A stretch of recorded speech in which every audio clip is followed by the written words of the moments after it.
Do pesquisador e da sociedade, né? Olha, muito importante o que a gente vai conversar aqui hoje, tá bom? Muito importante, ainda mais no momento que nós estamos vivendo. É um momento muito especial para a gente entender e para a gente falar do nosso papel para a sociedade. Então, eu estou mostrando aqui uma foto para vocês, que é a Caverna das Mãos, na Argentina, tá? É uma caverna onde a gente tem sobreposição de mãos pintadas na pedra por gerações. Isso mostrando que esses seres humanos aqui, eles queriam transmitir alguma coisa de uma geração para outra. Se era um exemplo da sua presença pura e simples, se era um exemplo de união, se era um exemplo de transmitir alguma coisa relacionada com sabedoria, com formação de sociedade, só se a gente estivesse lá para perguntar para cada uma dessas pessoas que ele colocou a mão naquela pedra, né? Mas é muito importante que ela nos remete a algumas perguntas sobre a nossa importância na sociedade. No ano de 2017, teve um congresso da Intel de engenharia nos Estados Unidos. E eles fizeram uma pesquisa com 1.800 estudantes de 75 países, todos colegiais. E nessa pesquisa eles perguntaram para os estudantes por que era importante ser cientista. Qual que era o papel da ciência? Como é que esses estudantes colegiais do mundo inteiro viam o cientista? Então, olha lá, primeira resposta. Essa menina aqui dos Estados Unidos, de Lexington, ela disse o seguinte: a pesquisa é importante porque é uma forma de retribuir a este belo mundo que nos dá vida. Bonito, né, o que a menina fala? Uma menina de 17 anos. Outro. Essa menina aqui do Egito, de 18 anos, respondeu: a pesquisa é importante porque o mundo enfrenta muitos problemas e a ciência tenta resolvê-los. A pesquisa faz nossos cérebros pensarem com método científico.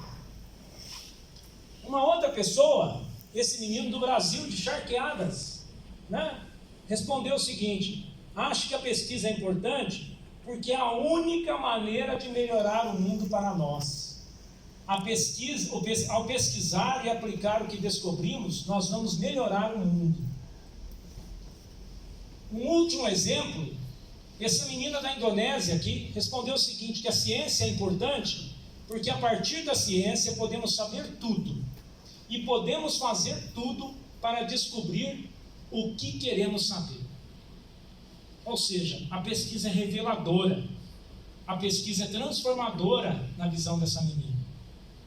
Então, gente, tudo isso aqui pode nos dizer, o próximo slide vai mostrar isso, que é um pensamento romântico, é um pensamento científico. A gente pode dizer: nossa, que visão romanceada da ciência. Algumas crianças, né, falando para nós sobre ciência, mas é o que a sociedade está pensando da gente. Isso é muito bom, porque essas frases mostram que esses jovens, que representam 75 países, eles enxergam no nosso trabalho de cientista respeito, solução e esperança para aquilo que a sociedade demanda de nós. E nós precisamos ter isso em mente. O próximo slide nos mostra que essa busca por respeito, essa busca por esperança, essa busca por solução, fazer pesquisa, é antiquíssimo, é muito velho, é muito antigo. A gente já fazia pesquisa lá atrás, de muitas formas diferentes. Desde a invenção da roda, mais próximo para mim, até as coisas mais recentes que a gente encontra, passando por aquilo que eu já comentei com vocês na outra palestra. Pode ir clicando, querido. Das nossas mudanças, que não são físicas desde 200 mil anos atrás, mas que se tornaram enormes a partir da revolução cognitiva de 70 mil anos atrás. A partir dessa revolução cognitiva, está tudo bem, a partir dessa revolução cognitiva que nos levou à revolução agrícola, à revolução científica e à nossa revolução moderna, vai próximo. Nós encontramos em cada uma dessas partes, em cada uma dessas etapas, o papel do pesquisador. O pesquisador como uma mola propulsora de mudanças radicais na sociedade. O cara que descobriu a roda, o cara que descobriu o machado de pedra, o cara que descobriu a flecha, o cara que dominou o fogo, foi alguém que fez isso. Foi uma pessoa igual a gente. com um pensamento desenvolvedor, com um pensamento tecnológico, com um pensamento científico, e que aprendeu, além de desenvolver, a transmitir, a contar essa fofoca para o vizinho. Não é? Então, o nosso papel replicador também é muito importante. Então, vou dar um exemplo na nossa área de como nós podemos transformar profundamente a humanidade como cientistas. Está aí o Charles Darwin, um enorme exemplo de como poucas pessoas, ou uma pessoa, pode fazer uma grande diferença. Veja só, o próximo slide mostra para a gente o mundo em que o Darwin vivia. O Darwin vinha de um mundo, ele nasceu numa época de tremendas transformações, logo depois da Revolução Francesa. Uma revolução onde queria-se o quê? Enforcar o último padre com as tripas do último rei.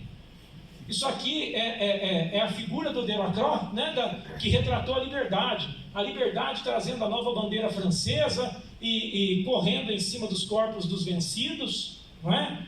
Com trabalhadores em volta dela, com uma nova classe social em ascensão.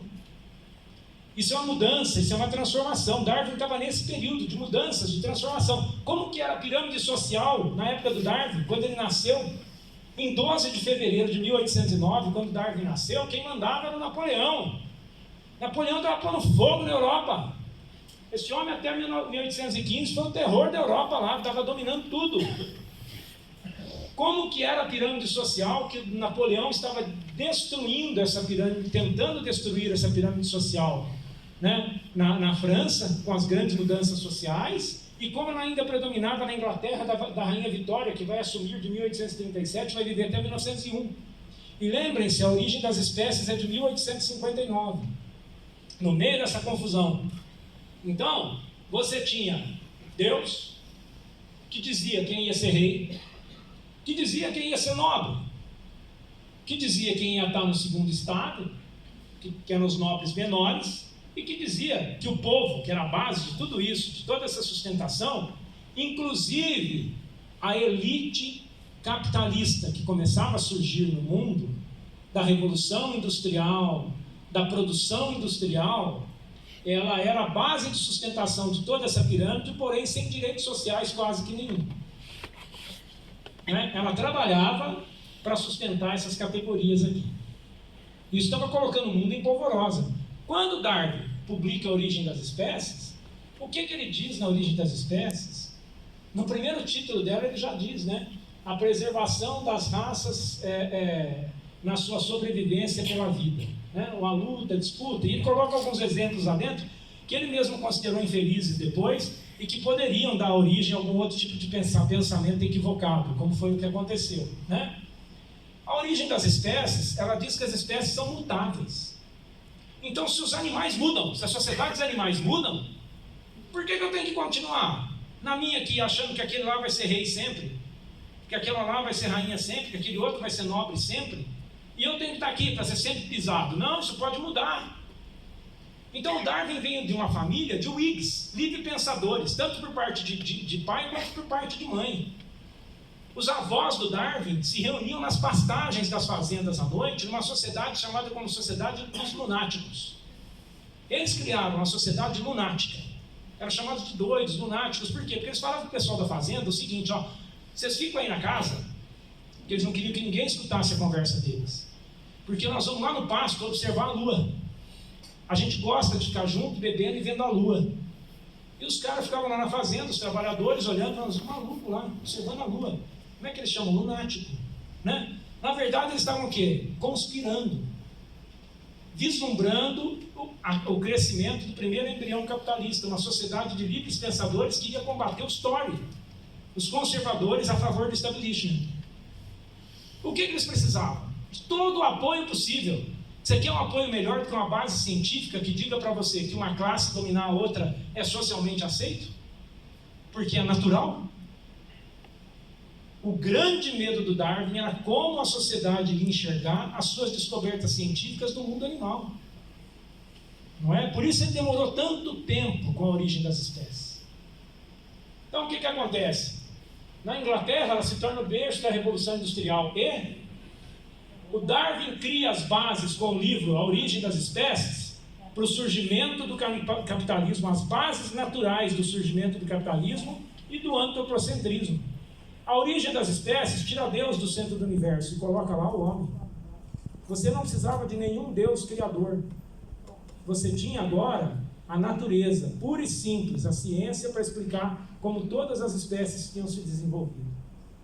Isso foi um golpe tremendo na sociedade. Olha, gente, como o nosso papel como cientista pode ser transformador. Outros exemplos, vamos ver outros exemplos. Olha aqui, esse camarada aqui, procurando justificativas na sua natureza para se impor no meio onde ele vivia. Isso aqui é uma máscara de 10 mil anos atrás, do norte da Europa, da região celta. Ser chifrudo naquela época era extremamente importante, porque se você tivesse um esqueleto desse na cabeça, você era o xamã dominante. Então você tinha muitas fêmeas no grupo para você. Você era um macho dominante que subjugava os outros. Olha só, espelhando a natureza, né? Um cara lá, não foi o Darwin, mas mudou a época dele. Olha o próximo exemplo para a gente, né? O Darwin tinha um medo tremendo do que fez um primo dele, o Francis Galton, criar a tal da eugenia, uma teoria racista, uma pseudociência, uma fake news da época, né?